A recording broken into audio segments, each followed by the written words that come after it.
जीवन का सारभूत तथ्य यही है कि जो भी जीवन की सुखमय आनंदमय स्थितियां हो उन्हें प्राप्त करना और जहां पा लेने का भाव या प्राप्त करने का भाव आता है, चिंतन आता है, तो निश्चिंत रूप से सीधा सरल भाषा में तात्पर्य है कि हमारे पास में वह आनंद का भाव नहीं है, प्रसन्नता का भाव नहीं है और उसकी हमको चाहत है या हम उसे पाना चाहते हैं। और साथ ही साथ जीवन की जो स्थितियां हैं कि हमें इसी जीवन में धर्म अर्थ काम की पूर्णता की प्राप्ति हो।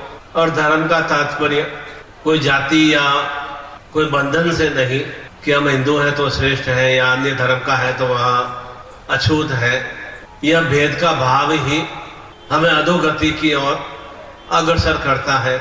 सही रूप में धर्म का तात्पर्य ध्यान प्रेम और उस ध्यान प्रेम को मन के अंदर उतारने की क्रिया का भाव, अर्थात निरंतर हमें यह ध्यान रहे कि मुझे किस दिशा की ओर अग्रसर होना है, क्या क्या मुझे चिंतनों को प्राप्त करना है, जो मैंने विचार किया है, सोच किया है, उसे प्राप्त करना है।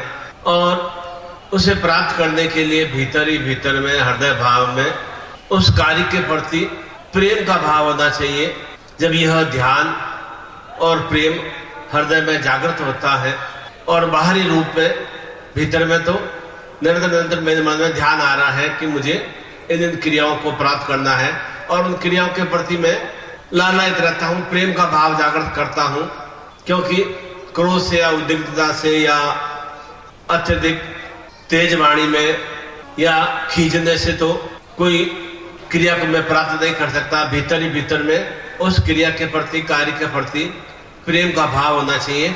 और यह प्रेम का भाव या ध्यान का भाव हृदय भाव में जागृत होता है और बाहरी रूप में करुणा दिखाई देती है, बाहरी रूप में क्रिया दिखाई देती है। वह सही रूप में धर्म कहलाता है।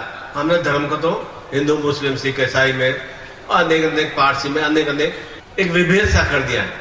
सही रूप में धर्म का तात्पर्य उन स्थितियों को, उस करुणा को, उस प्रेम को, उस आनंद को, उस भक्ति को, भक्ति किसकी? ईश्वर की नहीं, भक्ति उस कार्य के प्रति मेरा समर्पण भाव हो, जो मेरी इच्छा कामना है उसके प्रति मेरा प्रेम का भाव हो, उसके प्रति मैं निमग्न रहूं, वह भक्ति कहलाती है। भक्ति आप 4 घंटे साधना में बैठ जाएंगे, 6 घंटे पूजा में बैठ जाएंगे, वह भक्ति नहीं है। और भीतर में प्रेम ही नहीं है, करुणा ही नहीं है, आनंद ही नहीं है, तो भक्ति आप कितने भी कर लें, उसका कुछ भी परिणाम नहीं आने का। इस स्थितियों को जब हम प्रेम करुणा के साथ भीतर में उतारते हैं और बाहर आनंद का भाव दिखाई देता है, प्रसन्नता का भाव दिखाई देता है, वह उस क्रिया को प्राप्त करते हैं, तब हमें मूल रूप में, सार रूप में हमें अर्थ की प्राप्ति होती है। अर्थात हमारे कार्य सही रूप में पूर्ण होते हैं। तब जो हम धारणा, इच्छा करते हैं, विचार करते हैं, वे सही रूप में इम्प्लीमेंट होते हैं। तब हम उस कर्म की शक्ति से युक्त होते हैं और तब हमें जीवन में मोक्षता का भाव अर्थात पूर्णता का भाव प्राप्त होता है। हमने तो डेफिनेशन को अपने हिसाब से तोड़ मोड़ लिया कि बस जीवन में लक्ष्मी की प्राप्ति होनी चाहिए, जीवन में काम शक्ति से युक्त होना चाहिए, जीवन में बस मृत्यु की प्राप्ति होनी चाहिए। मृत्यु तो निरंतर मृत्यु तो हमें प्राप्त हो ही रही है, दुखों के रूप में, कष्टों के रूप में, बाधाओं के रूप में, पीड़ाओं के रूप में, रोगों के रूप में। तो मृत्यु तो नित्य क्षण प्रतिक्षण भोग ही रहे। वह मृत्यु से मृत्यु की ओर हम कैसे बढ़े, उन विषादों को, उन विपदाओं को, उन विपन्नताओं को हम किस तरह समाप्त कर सके, वह भाव चिंतन होने पर ही हम धर्म अर्थ काम की क्रिया को पूर्णता से आत्मसात कर सकते हैं। उसके साथ मृत्यु के साथ ही सो रहे हैं, दुखों के साथ ही, अनेक विपत्तियों के साथ ही, अनेक बाधाओं के साथ ही, ऋण के साथ ही, अनेक शत्रुओं के साथ ही नियमित हम क्रिया कर रहे हैं, तो जीवन में वो आनंद का भाव, प्रेम का भाव, सौहार्द का भाव जीवन में आ ही नहीं पाता। जैसे सुबह मैंने क्या बताया था कि एक व्यक्ति कह रहा था कि मैं बहुत ही अधिक दुखी हूँ, बहुत ही परेशान हूँ, जीवन में सुख नहीं देखा, आनंद नहीं देखा, अनेक मेरे तो कारण कामना इच्छाएं, कामना इच्छाएं पूर्ण नहीं हो रही है। तो संत ने क्या उदाहरण बताया कि ये तो जीवन में चलता रहेगा।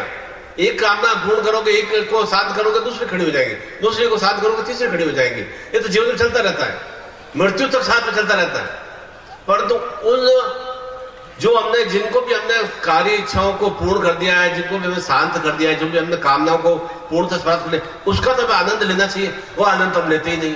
आप क्या विचार करते हो? आपके पास मोटरसाइकिल होती है, स्कूटर होता है, आप नित्य रोड पर जाते हैं, विचार आता है कि काश मेरे पास ऐसी कार निकले, मेरे पास हमेशा गाड़ी हो, तो मैं आराम से एसी चलाकर और उसमें बस कोई तरह से मुझे कोई भी उबड़ खाबड़ रास्ते भी आए तो भी गाड़ी 4 पहियों की होगी तो बैलेंस हो जाता है और मुझे कहीं भी और अंदर मैं हर तरह से सेफ भी रहूंगा और संगीत का आनंद भी लूंगा। आनंद, मेरे साथ में पत्नी हो, मेरे साथ बच्चे हो, मेरे साथ मित्र हो, आनंद का भाव आता है।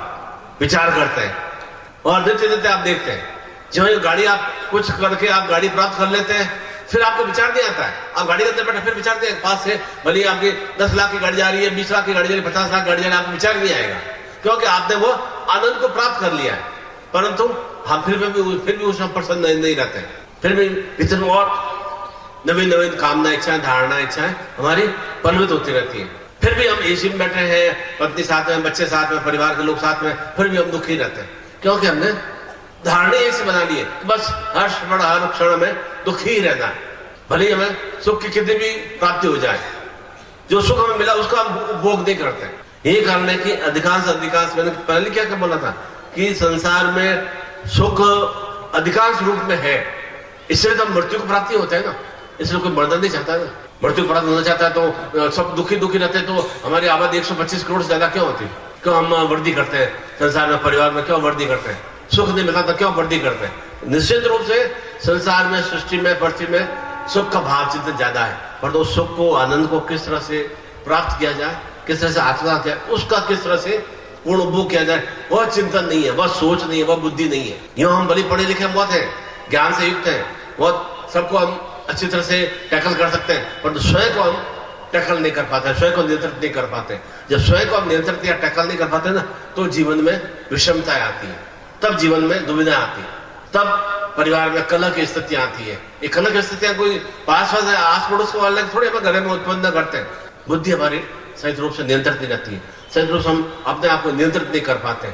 इस कारण से घर में कलह की स्थितियां, रोग की स्थितियां, शोक की स्थितियां, दुख की स्थितियां इसलिए आती है। ये भी एहसास है कि जो कलह है, जो दुख है, कष्ट है, रोग है, धनहीनता है, उसका निस्तारण भी, समापन करने भी मुझे ही करना है, ये भी ज्ञान है, पर तो फिर भी उसी में निमग्न रहते हैं। बार बार विचार करते हैं, ओहो आज तो दिन भर से मैं क्यों नहीं थोड़ा गुस्सा क्यों नहीं कर पाया, क्यों नहीं मैं क्रोध कर पाया। बार बार विचार करते हैं, ओहो आज मैं घर में इतना खुश कैसे रह गया, और मेरे को 3 महीने हो गए अभी तक मैं डॉक्टर के पास नहीं गया, दवाई नहीं ली कि मेरी तबीयत तो ठीक है क्या। अर्थात हम किसी न किसी रूप में दुखों को अपने तरफ प्राप्त करने की भावना रखते हैं। ओहो घर में इतना 6 महीने हो गए, इतना अधिक आनंद का वातावरण कैसे बना। फिर विचार आता है, ओहो मेरा बच्चा कैसे ऐसा एकदम होशियार बन गया, क्यों ऐसा आगे कर डाउट रहता है। ओहो पत्नी इतना प्रेम से क्यों खाना खिला रही है, बच्चा क्यों अच्छा पढ़ रहा है, क्यों घर में इतने सब फिर संदेह, क्योंकि हमारे भीतर में संदेह का ही भाव है। हमारे भीतर में क्या पता है, ये मानस है ना, ये हमें भटकाने की स्थिति की ओर अग्रसर करता है। और गुरु की क्रिया कि आप अपनी बुद्धि से, अपने विचार से निरंतर क्रियाशील रहिए। गुरु का भाव चिंतन रहता है एक्टिव करने का भाव, और आप चाहते हैं नहीं अब मेरे सुख में स्थितियां, उसमें विराम कैसे आए, उसमें तकलीफ कैसे आए। भीतर में ये भावना चिंता आती है कि किस तरह तकलीफ आए, पर तकलीफ आती है फिर वो विचार करते, फिर वो विचार नहीं आते, और मैं तो खुद ही विचार कर रहा था कि मेरी तकलीफ आए, विचार के बाद फिर बदनाम से जाते हैं, फिर एकदम हड़बड़ा से जाते हैं कि इससे तकलीफ का निस्तारण कैसे होगा। क्योंकि जो थोड़ी बहुत तकलीफ आती है, दुख आता है, कष्ट आता है, बीमारी आती है, एकदम बहुत ही क्रोध से हो जाते हैं। क्रोध से कोई दुख, तकलीफ, कष्ट, बीमारी खत्म थोड़ी होती है, उसका भी शांत भाव से ही, और वह भी मन मस्तिष्क के भाव से ही और प्रेम के भाव से ही उन दुखों कष्टों को हम समाप्त कर सकते हैं। गुरु की क्रिया वही रहती है कि किस तरह से इन दुखों कष्टों को तुम गुरु की शक्ति के माध्यम से, अपनी भक्ति के माध्यम से आप उसे पूर्णता से, इन बाधाओं से निवृत्ति प्राप्त कर सके। तो वैसी क्रिया हम, जो भी हमारे 7 जन्म के दोष हों या 21 जन्म के दोष हों, वे पूर्व जन्म के पाप दोष को हम इस नव वर्ष 2016 में नहीं ढोए। इसका बोझा हम पूर्ण रूप से यहीं पर, जितना बोझा, जो भी दुखों का, कष्टों का बोझा, जितना हम अपने शरीर से, मन मस्तिष्क से, हृदय से, मन से उतारने की कोशिश करेंगे ना, उतना ही हम अपने आप को और यदि हल्का महसूस करेंगे, उतना ही अपने आप को हल्के के मतलब आनंद से युक्त बनाएंगे। और जितना हम अंदर हो, मेरे को तो बस हर समय खींचते रहते हैं, हर समय मैं गुस्से में रहूंगा, हर समय तनाव में रहूंगा। खुद तो तनाव में रहूंगा, पत्नी को भी तनाव में रखूंगा, बच्चों को भी तनाव में रखूंगा, परिवार वालों को भी तनाव में रखूंगा। ये भावना रहती है कि वो मैं तनाव में हूं तो ये क्यों खुश है, ये क्यों प्रसन्नता से खाना खा रहा है, मैं तनाव करने गुस्सा, मैं गुस्सा कर रहा हूं तो ये क्यों मतलब एकदम हंस रहे हैं या प्रसन्न भाव से, आनंद भाव से। मैं कहते हैं ये भी गुस्से में रहे, वापस ये भी मुझे कुछ गुस्से में जवाब दे, वापस उसको मैं कुछ और जवाब दूं। ये भावना रहती है। नित्य नित्य ऐसी क्रियाएं करते हैं और जो हमें सुख प्राप्त हुआ होता है, संतान है, पत्नी है, बच्चे हैं, पोता पोती हैं, तो हम उस सुख को, आनंद को प्राप्त नहीं कर पाते। संकल्प का मतलब यही है कि जो मैं धारणा करूं, जो मैं इच्छा करूं, वह धारणा, इच्छा, संकल्प मेरा पूर्ण हो सके उस इष्ट की शक्ति के माध्यम से, गुरु की शक्ति के माध्यम। क्योंकि जीवन का एक नियम है कि जो कुछ भी जीवन में वृद्धि होगी, सुवृद्धि हो या कुवृद्धि हो, योग के बिना नहीं होती है। मेरा कोई भी मित्र होगा, चाहे वह शराबी होगा, कबाबी होगा, तो मैं उससे मित्रता करूंगा तो मैं भी शराब पीना सीख जाऊंगा या नॉनवेज खाना सीख जाऊंगा। योग में सत्य होनी चाहिए। अकेला मैं हूं तो निश्चित रूप से न तो मेरे मित्र में शराब पीने की भावना, इच्छा आएगी, और कोई भक्ति भी कर रहा है, पूजन भी कर रहा है, और मेरा उससे संपर्क होगा तो मेरा भी चिंतित भाव जाएगा भक्ति करने की और उसे पूजन करने की ओर। पत्नी के साथ प्रेम से रहना है तो वह भी वापस मुझे प्रेम देगी तो मैं उसके साथ प्रेम चलूंगा। बच्चे मुझे प्रेम देंगे या मैं बच्चों को प्रेम दूंगा तो मुझे वापस प्रेम ही मिलेगा। गणना से गणना ही प्राप्त होती है, प्रेम से प्रेम ही प्राप्त होगा। आप ईश्वर को, भगवान को, गुरु को प्रेम देंगे तो निश्चित रूप से प्रेम प्राप्त होगा। क्यों ये जीवन में दुख, कष्ट, बाधाएं आती है, ये संताप, रोग, कष्ट क्यों आते हैं? क्योंकि भीतर में प्रेम हमारे जागृत नहीं होता है, भक्ति का भाव जागृत नहीं होता है। दिखावा हम बलि कर देते हैं, तो मैं 4 घंटे पूजा करता हूँ, 3 घंटे भक्ति करता हूँ, इतना रोज महामाया मंदिर में जाता हूँ, घर में इतना मैं पूजन करता हूँ, इतनी माला जाप करता हूँ। जिस तरह से भगवान या गुरु हमें निश्चित रूप से उच्चता की ओर बढ़ने का भाव देता है, जो उसे ग्रहण करता है, और जो उसे ग्रहण नहीं करेगा तो फिर उच्चता की बस गुरु जी आपके चरण स्पर्श करने आ गए, मैं तो आपके दर्शन कर लिए बस, तो उसे कुछ नहीं होने का, हासिल कुछ नहीं होने का। जहां आपका गुरु से जुड़ाव होगा, आपका भगवान से सामंजस्य होगा, वहीं पर जीवन में आपके सुस्थितियों की वृद्धि होना प्रारंभ हो जाएगा। समय समय पर हमें उस समय का सदुपयोग करना चाहिए और दीक्षा के माध्यम से अपने आप को ऊर्जा से युक्त करना चाहिए। दीक्षा का तात्पर्य क्या है? हम अपने आप में ऊर्जा से युक्त बन रहे हैं। जो भीतर में जो ऊर्जा है वह एक मंद बनी हुई है, उसे किस तरह से जागृत करना है, वह चिंतन हमें गुरु से प्राप्त होता है, वह क्रिया गुरु करता है। प्राप्त करने का भाव चिंतन होना चाहिए। आपको यहाँ पर इधर उधर भटकने के लिए, घूमने के लिए, इधर उधर कोई खाने पीने के लिए नहीं आए। आखिर तो परसों जाके घर में ही बना हुआ खाना खाना है। यहाँ पर तो श्रीवास जी आपको अच्छा खिला देंगे, आर साहब आपको अच्छा खिला देगा, कुशवाहा जी अच्छा खिला देंगे, पर तो 2 दिन बाद में तो जो भी आपके घर में जो भी होगा वही आपको आनंद देगा। यहाँ तो ठीक है कि 2 दिन आप बढ़िए ना थोड़ा चहल कदमी कर लें, मेले की तरफ घूम लें, पर तो आप कुछ क्रिया ही नहीं करें तो जीवन में भी और चहल कदमी भटका भी रहेगा। क्योंकि एक आप सन्मार्ग की ओर बढ़ने की क्रिया ही नहीं करेंगे। चहल कदमी करने के लिए तो फिर आपको कुछ करने क्रिया नहीं, फिर तो आप आने का यहाँ समय व्यस्त किया, ये आप अपने घर में भी कर सकते थे, चाहे रायगढ़ में करना हो, चाहे जांजगीर में करना हो, चाहे दुर्ग में करना हो, चाहे रायपुर में करना हो, चाहे और कहीं भी करना हो, पर तो यहाँ पर आए एक संकल्प के साथ कि मेरे जीवन में यह जो नया वर्ष है, इसके पुराने पाप दोष जो भी है, जो भी बोझा है, जो मुझे उत्तरोत्तर नीचे अधोगति की ओर अग्रसर कर रहा है, बोझा मतलब जो मेरे जीवन में कई कई जन्मों के जो पाप मुझे अधोगति की ओर, उसका मुझे निस्तारण करना है, उस बोझे को मुझे समाप्त करना है, और एक मुझे जीवन में जितना भी 20-25 साल 40 साल जो भी रहे उसे मैं आनंद के साथ, प्रसन्नता के साथ में व्यतीत कर सकूं, वह भाव चिंतन होना चाहिए। नहीं तो पिछला 15 में भी ऐसे कैसे आप बहुत ही दीनहीन से थे, अभी भी दीनहीन से, कोई विशेष परिवर्तन नहीं आया, कैलेंडर परिवर्तन हो गया, बस एक कैलेंडर अटका दिया, पर तो उस परिवर्तन के साथ कैलेंडर तो आपने परिवर्तन कर दिया, आपने स्वयं भीतर में क्या परिवर्तन किया? वह तो कुछ नहीं परिवर्तन किया, तो जीवन में परिवर्तन आएगा नहीं। भीतर में आनंद लेने का क्या भाव चिंतन किया? वह तो कुछ भी प्राप्त नहीं किया।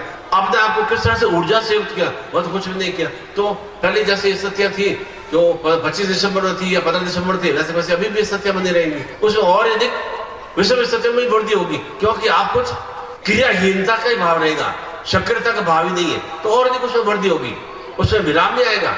ठीक है, उम्र में बढ़ती हो जाए, वृद्धि होती रहेगी, परंतु और साथ साथ उसके साथ साथ दुखों कष्टों में भी वृद्धि होती रहेगी, क्योंकि आपको उसका निस्तारण करने का भाव चिंतन ही नहीं है। गुरु क्रिया ही रहती है कि उस तपस्या के माध्यम से, उस ऊर्जा के माध्यम से, उस दीक्षा के माध्यम से जो भी मलिनता का भाव है, जो भी दूषितता का भाव है, उसे समाप्त करना।